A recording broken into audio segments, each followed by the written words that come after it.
my dating experience so far. Okay, I have a ghetto story time for you. This right here came straight from the ghetto. Hella uncles, they are just banging fraud. I'm gonna tell your baby mum what you're doing. I'm getting hot just thinking about it, but okay, let's go. Take a little sip, take a little sip. What's up, what is happening, you guys? Welcome back to my channel. If you are new here, hello. My name is Justice Maxwell and this is gonna be one ghetto ass motherfucking story time, okay? So a little bit of context if you are new here. My name is Justice, I'm from London, but I am living in Thailand. I've been here for almost half a year now. And I'm gonna be telling you guys about my dating experience so far.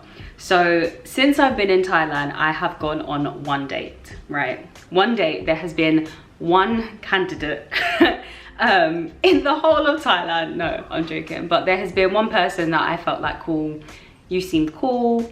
Let's see where this goes. So there's so much to this story that I'm really gonna try and remember it as accurately as possible. I have my little journal here because I wrote some things, chat. I wrote some things, okay? I needed to decompress. So I'm gonna use this for reference. But let me just set the scene for you guys, right? Because there's so much to this story. Honestly, throw me in the bin. So this first part probably won't make sense, but it's context for later on in the story, right? Okay, cool. So I got a DM from this girl. Oh my God, I can't. I got a DM one day from this girl saying that she is going to be coming to Thailand at some point soon in the near future. And she really wanted to make some, you know, black girlfriends in Thailand because, you know, it's nice to be able to connect with people that look like you and have like a similar, you know, background to you. And she was half Nigerian, half Thai. And I am also half Nigerian, so, you know, it was like, okay, cool, my sister, okay. Oh yeah. So we were chit-chatting here and there for a little while now, just getting to know each other, kind of making plans for when she arrived. So cool, that was happening in the background on the side. One weekend, maybe Friday night, me and my friends decided to go downtown to Bangkok to go to the club, okay? So we're in the club and the club itself was just a very ghetto experience. I've been to this club a few times, but I don't know why on that particular day weird things were just happening. So I got approached by a guy, he was talking to me. He was from somewhere in LA, I believe. But you know when you can just get the vibe of someone, he was just a little zesty, you know? He was a little, he was just a little zesty, and I feel like, you know, those are things that I pick up on really, really easily. So I'm like, cool, you know, keep it cute. I'm not gonna be disrespectful. I'm not gonna assume anything, right? Cool. So he's doing the chit chat, trying to chirp me, whatever. And then he goes off into the club somewhere else. So we're chilling now, having a good time. This particular club in Bangkok, I don't know why. No, I do know why. It's an Afrobeat club. So there's hella uncles. There's hella uncles. They in the sections, they on the shisha, they at the bar, they in the restroom, they everywhere. Like, this is uncle territory, okay? All the uncles from all the nations of Africa have come to this club on this day. So this other guy approaches me and is trying to speak to me, but at this point I'm kind of just like, I don't really think there's anyone really in here for me. Like, I'm not really into the uncles, it's just not for me. So I'm kind of just a bit dismissive, but you know, as always, keep it cute, keep it respectful. So he's speaking to me, he tells me that he is half Nigerian and half Thai. I'm like, wow, that is so cool. Can you speak Thai? You know, wagwan, what, how, where do you come from? Like, what? We start speaking a little bit, and he was actually in a section, so he invites me and my friend to the section, but first he has one of the workers at the bar bring us some champagne. So the worker has now brought us the champagne. It's like, oh yeah, if you're gonna approach me, this is definitely a good way to approach me, you know. I'm an action kind of gal, okay? I like action. So the fact that he had the worker bring the champagne and he didn't bring it himself as well was like a tick in my book, because you never know, someone can spike you, someone can do anything to your drink. So the fact that someone that worked in the establishment brought it over, I was like, okay, you know what you're doing. I like that. Picasso. So we go to the section, kikiing, talking a little bit. On the way to the section, actually, someone pulled my braid. I had a long braid. This white girl pulled my braid. I don't know why, but it obviously pissed me off. I was pretty drunk at this point, so yeah, it really pissed me off, and that kind of put me in like a bad mood for the rest of the night. So after I had obviously checked her, what? I went to sit in the section, but my mood was already ruined, so I wasn't really trying to get to know this guy. I think I gave him like my Instagram, and then shortly after we left the club, he walked me out, which was really nice, and I was kind of just like, cool, whatever. The next day comes around, and I think I just had a lot of stuff to do. I was probably editing or something, and the guy messaged me, let's call him, well, I feel like I gave him a name in one of my other videos, Asian Persuasion. So we're just gonna call him Persuasion, right? So Persuasion hits me up. It's Saturday now, and he's like, I would really like to see you before, you know, the work week starts again, because you're gonna be busy, rah rah rah. And this is at like maybe 6, 7 p.m. Like I'm getting ready for bed. I'm tired. But I was speaking to my girl about it, and she was like, look, you should just go, like just see what the vibe is, rah rah rah. So I was like, cool, got ready, went to meet him. Where did I meet him? Outside of a restaurant. He wanted us to go to a rooftop, so I said cool. He paid for my taxi, which was really nice of him. Met him at the rooftop. It was really nice, like beach kind of vibes, beach beds, like sand even. It was really cool. We just had like some shisha, some cocktails, and it was a nice vibe. And we got to know each other a bit more, because it was, you know, just us together, a bit more intimate. I was asking a lot of questions, you know, where are you from, all that kind of stuff, but I guess I wasn't asking the right questions that I needed to be asking, because there was just so much information omitted, meaning that he didn't tell me so many things, not necessarily lied about it. No, he definitely lied. He definitely lied about a few things, but he definitely omitted a lot of information that would have just saved me from this whole experience. We're talking, getting to know each other. He tells me that he's from Nigeria. He was born there, raised there, but he's currently living in South Africa. He told me he is a trader, which I'm already side-eyeing, because I feel like so many scammers call themselves traders, but really they are just banging fraud. So I made a mental note, cool, you're a trader, okay. He tells me that he came to Thailand in December because he took a really big loss with his trading, and he kind of just wanted to, like, you know, have a break, recoup, stack up his funds again, I guess, and then go back to South Africa. And he was just telling me about the lifestyle in South Africa, that a lot of people are, you know, quite materialistic, that you've got to kind of keep up with, you know, other people, what they're buying, I guess, what they're consuming, things like that. And I kind of connected with him on that, but my mindset's a bit different, but in the way that he felt the need to push himself to keep up with that lifestyle, whereas I felt like surrounding yourself with the right people pushes you to keep up with the lifestyle of being successful and wanting more for yourself. So kind of slightly different, but I felt like I connected with him on that, and I really liked that about him, that he was so ambitious. So we're kind of wrapping it up at the bar, at the rooftop bar, and we decide to take a walk down the strip. We're like on the strip in Bangkok, basically. There's lots of like bars, clubs, all this kind of stuff. And we decide to go to one of the clubs, the club that we went to the night before, actually, which has like 2 clubs attached. It's like 2-in-1 clubs. I don't know.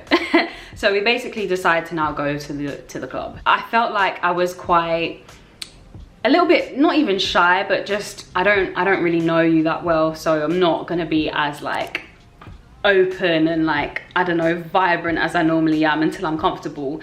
But he started to make me feel more comfortable. Like he started to, you know, get a bit closer to me and like, you know, hold my hand and like, you know, just, I don't know, but it was cute. Like it was nice. It wasn't like too much. It was just nice. He got us tequila shots in the club, child. This is gonna be a long video, wow. Okay, let me speed it up. Okay, so by this point I've probably had like 3-4 shots of tequila, the cocktail. It's just, you know, I'm having a good time. I'm lit, baby, get me lit. I'm lit, like I'm throwing it back in the club, like I'm having a good old time.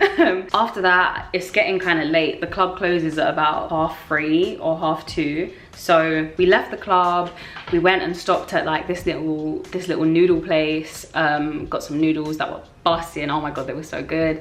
And then we passed this rooftop weed cafe that I've been to before. We went in there, had a smoky smoke, fam. I was lit, like I was lit, but not too lit, like not crazy, like sloppy or anything like that, but just like I was having a good time. Next day, he wanted to go out to this place called Digital World or Digital Park, and basically he was doing up like cute, holding my hand, like let's go get something to eat, trying to find a restaurant for us to eat at, whatever. So we found this cute hot pot place. It was really nice. He paid for everything. He was just doing everything that I would want him to do, like a guy to do, basically. Being a gentleman, holding the door, like giving me a kiss on the cheek, like he was just really nice. After we ate, we went back to his, and he stayed in like this really nice like apartment building. So there was quite a lot of things to do like in his apartment. Like there was a basketball court, there was like air hockey. So like we played a couple things, couple games, whatever. And then I went home, and I'm pretty sure he paid for my taxi home as well. And I don't live close to central Bangkok, so yeah, he paid for that as well, which was nice of him. So I'm thinking, yeah, this guy's really nice, he's a candidate, cool. But the only thing that was throwing me off was that he would take really long to reply to my messages. Like he would message me, I'd reply, and then he wouldn't reply for like 2 to like maybe 5 hours, just something stupid. And he was basically nocturnal. He was basically nocturnal, I think because of like trading. I know when you do trade Forex, obviously the markets are open at different times. So you've got like the New York market, the London one, like Japan, whatever. So in my head, I was kind of like, okay, maybe it's because he trades at a specific time when that market is like booming, so he has to be awake at a certain time. So he sleeps in the day and then wakes up like in the afternoon, and yeah, that makes sense, cool. But it was still annoying me, and it was still something that I was like, this is not gonna work if you're on this nocturnal vibe. Like I can't do this with you. So it was really hard trying to like converse via message because the replies were just being really long. So I couldn't really get into the questions and the conversations that I wanted to have, like deep conversations, just less superficial on the surface convo. Like I was trying to get into it, but it was quite difficult. Did we go out again? Oh, so while all of this is like going on, right, obviously I still have the girl that I'm talking to who is half Nigerian and half Thai, and we're just chopping up or whatever. And then I think I see that we have a mutual friend, and the mutual friend is Persuasion. So I'm like, oh, like I think I just said it kind of, I don't know, I didn't dwell on it. I just said it as like a passing comment, like, oh, I see we have a mutual, like he's Thai and Nigerian. And she was kind of just like, oh, like really, like that's cool, but then didn't really talk any more about it, which I thought was interesting. So fast forward now, Persuasion tells me that his mom and his sister are coming to Thailand, and I'm so intrigued because I'm like, how, this is so crazy. Like your mom is Thai and she's been living with you guys in Nigeria, and your dad is Nigerian, and that's just so like, wow, that's so cool. So I asked him like, oh, like do you have a picture, because I'd love to just see like what your mom looks like this is so interesting to me. But he sent me the Instagram profile of his sister, and guess who it is? The yacht I've been chatting to. And I call her a yacht because it was very anyway, we'll get into that. The girl that I've been speaking to is his sister. So I'm like, what a coinky dink. This is just wow, what a coincidence. This is amazing. I'm flabbergasted. So at some point I mentioned to Persuasion like, oh rah, this is your sister, like she messaged me ages ago like wanting to connect with me because she's coming to Thailand. He also doesn't really dwell on it. He's like, oh okay, cool, but doesn't speak any more about the situation. Strange. Eventually I mentioned to the girl, what should we call her? Let's just call her Sam because it sounds like scam, okay? So I'm speaking to Sam like, oh, this is your brother, like wow, hope you don't think it's strange, but like, I've been speaking to him, I didn't know that you were related. And she's just kind of like, oh, like it's okay, like it's not weird, changes the subject, whatever. So I'm like, okay, interesting. So I basically know your whole family at this point, like we're all just this big connected happy family, cool. But I'm thinking this could go one of two ways, like this could either be really cool and like turn out really good, or not. So yeah. So me and Sam are still kind of planning to go out and meet up, but I'm quite busy. I'm just sorting things out, whatever. I go and volunteer. If you haven't watched that vlog, go and watch it. So I'm quite busy, and it just doesn't happen when we had planned it to happen. Speaking to Persuasion again, I think I kind of start mentioning to him that his replies are really shit and that like it's probably not gonna work. Like, I'm trying to speak to you about, you know, I want to know more. I want to know more about you, like your background and everything, and your replies are just long. And he responds being like, I understand 100%, like next time we meet up we can have like a really deep conversation and get to know each other. And I'm like, oh my gosh, who is this man? Like, who sent him? He just understands exactly what I'm trying to say. Like, this is great. He was super spontaneous as well, like just coming up with little things to do, like on dates and stuff. And I'm a super spontaneous person, I'm a Sag, so I'm just like, who did God himself create this man for me? Like, wow, thank you so much. I was dead wrong. I was dead wrong. Okay, I was dead wrong. I need some alcohol. So Persuasion saying, yeah, we need to have a deep convo, cool. We planned to meet up like a few days later. I had to work the whole weekend, Monday to Sunday, and then Monday the next week, so I didn't have any time to rest. So I tried to cancel on him because I was just so tired, and he was already just being long with the replies, and it was just like, do you know what, you're just moving bare long, I can't be asked. But he's like, oh, I really wanted to see you, but like if you're tired, okay, but like, you know, I would really like to see you. So I'm just like, oh my gosh, right, okay, cool, just come link me the next day and like we'll go somewhere, like we'll go somewhere near mine. I already had in my mind that either it was gonna be something really positive that he wanted to talk about or something really negative, because the way he was so persistent to see me was just like, you really want to speak about something, and it's not giving anything positive. So cool, we go to a mall that's not far from me, and he basically tells me that there's something he needs to be honest about. And automatically I'm just like, do you have a girlfriend? Of course he does. Of course he does. He has a girlfriend. He has a girlfriend. Rage. I'm rage, because why have you approached me in the club knowing you have a girlfriend? Why? Why? What is going on up here for you to see me, approach me because you like me, but you've got a girl, so what are you doing? So he's basically like, yeah, I have a girl, with this hand gesture. And I'm like, why is he putting up number 1? Because if there's number 1, there's number 2, maybe 3, 4, 5, 10. Why are you putting up number 1? So he's like, yes, I have a girlfriend. And I'm like, okay, and what else? Because clearly there's something else. Do you want to know what the something else was? Make sure you like and subscribe, because this is traumatic and I'm sharing this with the internet. Do you want to know what number 2 was? He has a 7-month-old baby. A 7-month-old baby with his girlfriend that he has not told me about. He has a girlfriend and a 7-month-old child in South Africa. I said, okay, bear in mind, we are in a public place, right? We are in the mall. I am like trying so hard to just contain the rage. I am seeing fire. I'm seeing knives. I'm seeing everything right now. Like, don't play with me. Don't play with me, because nah. So I'm just like, wow, should I just like turn around and walk out? Should I just leave? Should I get some food, let him pay for it, and then like, I'm just thinking, how do I want to leave this situation? But I don't know, something inside of me was like, Justice, just hold it down and just get all of the answers, because you're gonna want to know in the end. Like, get all of the answers and then you can move forward from there. So we have now discovered, while I am getting my smoothie, yeah, my green smoothie, because I have low iron, yeah, I need some greens.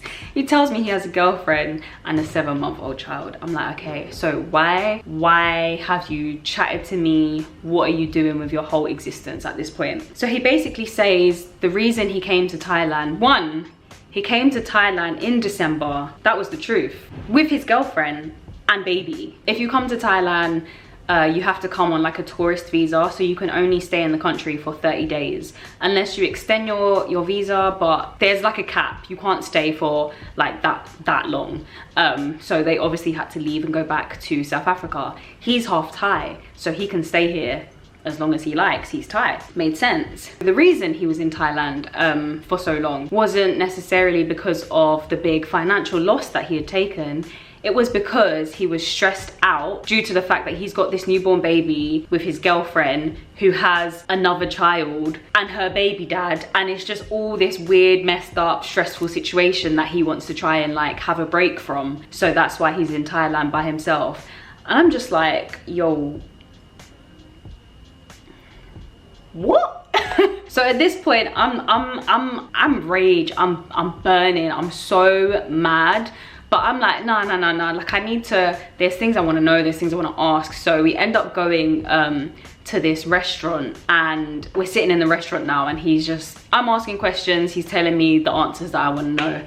And I'm like, you know what, I'm going to fill my belly, because this is probably going to be the last time I see you. I'm going to fill my belly, you can get the bill, and then I'm going to cut, because nah, bro. So he's telling me, you know, he feels like he may have rushed into this situation with his girlfriend. She's a decade older than him. So he's 25, she's like 36. She already has a kid. So I'm just asking him these questions like, why would you plan, because it was a plan, why would you plan to have a child with a lady that, I'm sure she's a lovely lady, but she's already got a kid with that baby father, she's 10 years older than you, why would you rush into that? Like, it doesn't make sense. And he's just, you know, oh, I didn't know it would turn out like this, like I think I may have rushed, And I'm just like, these are the decisions that you made. Like, you have to own it now. You can't just run away from your responsibilities. Like, you chose to have a child with this woman. Like, you shouldn't even be here right now. You should be back in South Africa helping raise your 7-month-old baby. Like, what? And that's really what got me. Like, the girlfriend was one thing, but you have a newborn child. Like, I was just imagining the father just cutting, different country, and he's moving mad abroad while you're there breastfeeding the baby, your nipples are all fucking sore, milk leaking everywhere, and he's out here doing a madness, taking other girls on dates, paying for stuff, holding their hand, kissing them on the cheek. What?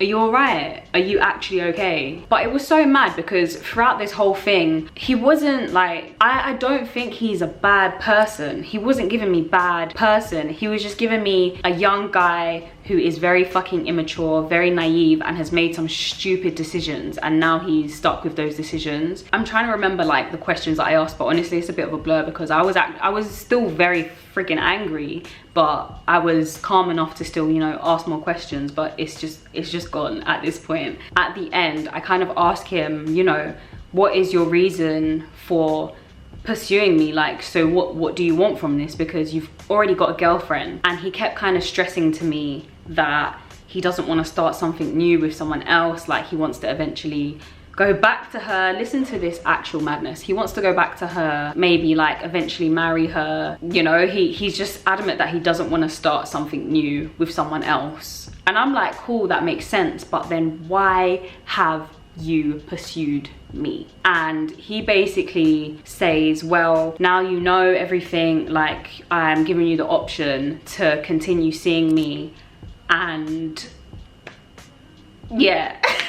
So at this point, I give no fuck. So I'm like, so you basically want to keep seeing me to go on dates, pay for things, take me out, go on trips to the island. He was talking about going on trips to the island. He basically gives me the option. You can keep seeing me and have all these things, or you don't have to. It's up to you to decide.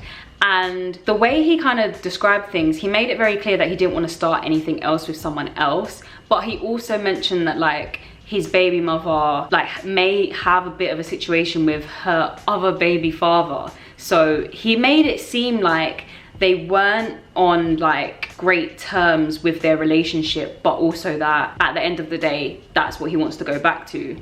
So at this point, I'm just like, wow, I just don't even know what's going on. But there was still part of me that was like, damn, could I just like keep seeing him then and just like do up Diddy and Carisha? Because that's basically what you're offering me. Like, you take me out, you pay for everything, cool, like I'll be a little Thailand escape kind of thing. And I'm thinking like, could I do that? Could I just, you know, get what I want out of him? Should I just turn him into a trick? And I considered it for a little bit, but then I just thought, like, what kind of woman would I be to be spending all this time with this guy who has a family that he's eventually gonna go back to? That's not the kind of woman that I am. That's not the kind of woman that I wanna be. And that's not what I really want for myself. Like, yeah, I don't really think I'll meet anyone in Thailand that is like for me. So yeah, I could just have a good time, but at the core of things and the core of like my values, I don't want that. Like, if anything, I want a relationship that is stable, that is committed, that is honest, you know? I don't want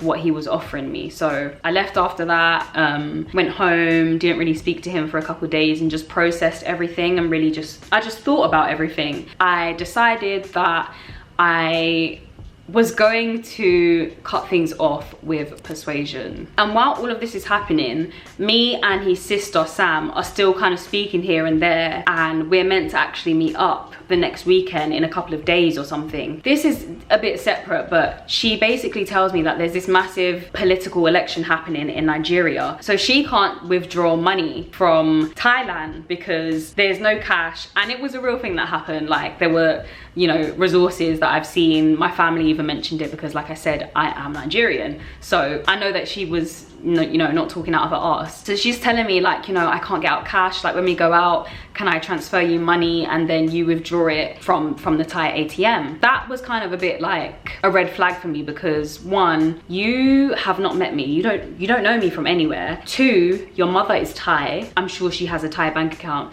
And three, you are living at your brother's apartment. Your brother has money, I would know. Your brother has money, ask him to withdraw money for you or borrow money from him. Why are you asking a stranger that you met on the internet? I said, maybe you can ask your brother. And she responded just being like, oh, I don't really trust him. I feel like he's not gonna give me the right amount of money, rah, rah, rah. I kind of just avoid the situation, and she asks me again. And at this point, I'm like, you're trying to scam me. You are trying to scam me, because how are you asking me for my bank details? And I don't know if you can really do anything with like an account number and a sort code, because that's all you need to transfer money to someone. But again, I am Nigerian and I'm from London, home of the fraud boys. I'm not stupid. I'm not gonna send you my bank details so that you can fucking finesse me. So that's happening. This is happening with her brother.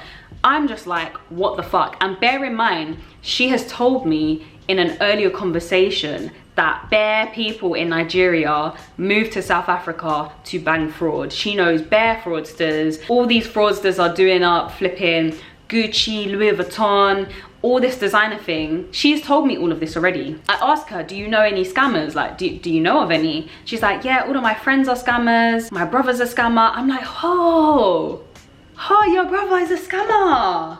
Your brother is the scamming. Okay, it's making sense. She tells me all of this stuff. So for you to now later come back and ask me for my bank details, you must think I'm stupid. So block and delete. Block and delete. Guys, tell me why she emailed me. She emailed me asking if I can contact her back because she's concerned for me. Honestly, there's just so much going on that I'm just like, I can't do this. So I'm just here marinating on all of this stuff, and I'm just like, you lot are just mad. I don't think it's fair that you have brought me all of this stress, this guilt for your baby mum, just all of this wahala. I'm like, no, I'm not having it. I go on Persuasion's Instagram, I look through his followers. He's told me the name of his child. I see an account with the name of his child. I go on the account. I wonder who the child is following. They're obviously following Persuasion, so perhaps they're also following Persuasion's baby mum. I find the baby mum page. I go on the page. Why am I seeing maternity picture? I'm seeing, this is my babes. I'm seeing my man, my man, my man. I'm like, oh, so this, you are really in lockdown, like locked in relationship. You are being public. Like you didn't even try and hide this. This was so easy for me to find and to see. You're just moving mad. You're moving mad. I don't know if your girl knows. Maybe she already knows that you move like this, because the way he was just so relaxed about everything. Man wasn't even breaking a sweat when he was telling me all of this information. This must not be your first rodeo. Like I said, I marinated for a couple days and I basically decided that you're not gonna take me for idiot. I'm gonna tell your baby mom what you're doing. Why have you now put me in this position? You've brought me so much horrible negative energy, of anxiety, of just all this horrible stuff, and you've said that I now have this choice to choose whether I want to continue seeing you or not. Let me tell your baby mum so that now she has the choice to continue seeing you or not. Yeah, Uno reverse. I DM Persuasion, this is a couple of days later, I DM Persuasion and I'm just like, hi, you gave me the opportunity and the choice to decide whether I want to continue seeing you or not. I've decided not to continue seeing you, and I've also decided that I want to tell your girlfriend what you've been doing, because you have brought all of this stress to me and this decision to me, so now I'm going to give it back to you. I sent him that message on Instagram and then I blocked him. He read it, I blocked him, went to the baby mum's profile. I think I had already written out what I wanted to say to her. And I basically just said, I didn't do none of that coming to you as a woman shit, okay? I just said, hi, I'm sorry to bring you this information. I don't know if you already know what your partner is like, but he's been moving mad in Thailand. He's been doing this, taking me on dates, paying for things, like wanting to be intimate with me, all this other stuff. He said that I could decide whether to keep seeing him or not. I've decided not to. So now I'm giving you the decision whether you want to proceed with that relationship or not.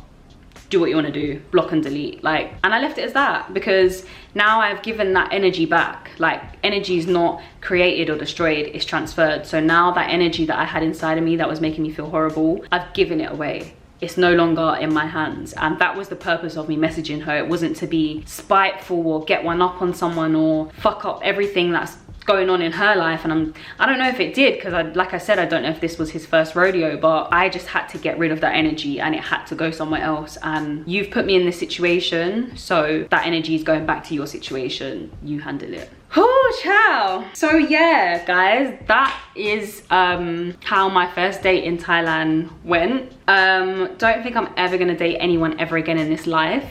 I'm gonna be alone forever.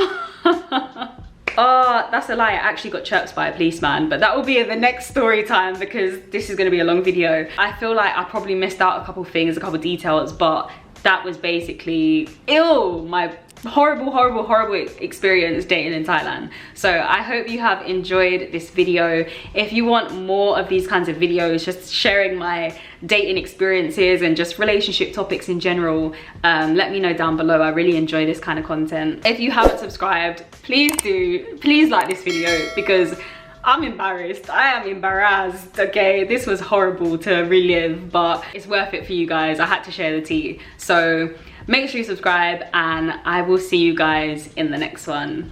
Thank you for watching. Bye.